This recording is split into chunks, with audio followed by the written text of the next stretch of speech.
Live look right now at Capitol Hill. Just hours from now, Secretary of State Anthony Blinken will face Congress, the House side, over the disastrous withdrawal from Afghanistan, a withdrawal that we're going to see reverberating for generations. South Carolina Senator Lindsey Graham joins us now as Republicans demand answers on what went wrong. First off, before we talk about where we go forward on the war on terror by renaming it first, what would be something that maybe three things that you would ask Anthony Blinken today? Of the people that we took out of Afghanistan, how many of them were vetted before they got on the plane? What are you going to do with them? How are you going to vet them now that we got them? Are you going to recognize the Taliban? Are you going to give any aid to the Taliban? And how many people did we leave behind that helped us during the last 20 years? And how many Americans and their families are left behind?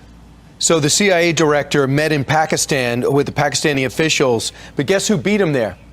Russia, China, and Iran. At which time the Prime Minister Imran Khan said, you have to think twice if the United States thinks they're going to be able to aptly have a base here and reestablish a base here. So we're not in Afghanistan, we're not going to have a presence in Pakistan, but yet we know that's where primarily the Islamic extremists are. What do we do? Well, right now, you have to make a decision about the Taliban. Do you recognize them as the legitimate government of Afghanistan? If you do, you set in motion a disaster throughout the world. They're terrorists. I'm going to try to introduce legislation naming the Taliban as a foreign terrorist organization. What would I do? I would bleed the Taliban dry. I would wait for the civil war to emerge, and it certainly will, and I would help the people on the other side. I would make the Taliban's life difficult. I would watch them like a hawk the best I could. I saw any indication of a rise in al-Qaeda, I would act. But I would isolate the Taliban. The Biden administration, I think, is going to embrace the Taliban, which puts Americans all over the world at risk. Here is President Trump yesterday on what happened. Listen. Now I'm saying, how can they take this equipment?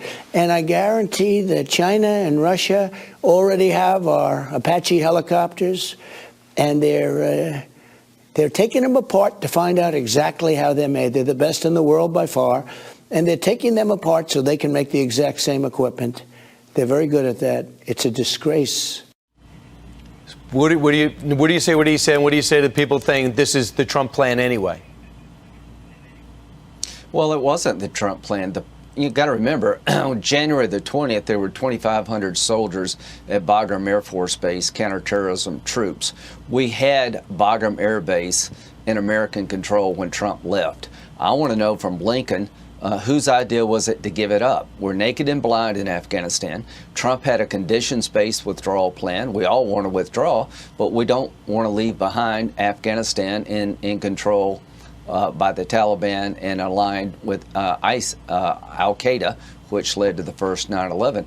But Bagram Air Base was in our control when Trump left. It was Biden who gave it away. It was Biden who pulled out all the troops. It was Biden who made this biggest blunder since 9/11. So, no, I don't buy this as Trump's fault. He made mistakes, but at the end of the day, it was Biden who decided to do this. Last thing, real quick. You said we have to reframe this. Not war on terror, war on radical Islam. What else should we keep in mind from here on in?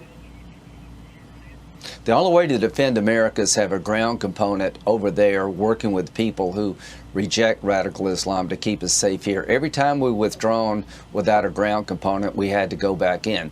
We're not fighting terrorists. We're fighting radical Islamists driven by a religious doctrine that would kill everybody listening to this program. We didn't call the Nazis terrorists. We called them Nazis because they believed in the Nazi philosophy. We're in a religious war. It would be a generational struggle. Align yourself with people in the faith who reject this radical ideology, which is most, and stay over there fighting them so they don't come here. If you don't do that, we're going to get hit again. Absolutely. We don't hate Germans. We hate Nazis. There's a big difference. America can make the could actually separate that. Give us more credit. Senator Lindsey Graham, look forward to talking to you again. Thanks so much. Thank you. You got it.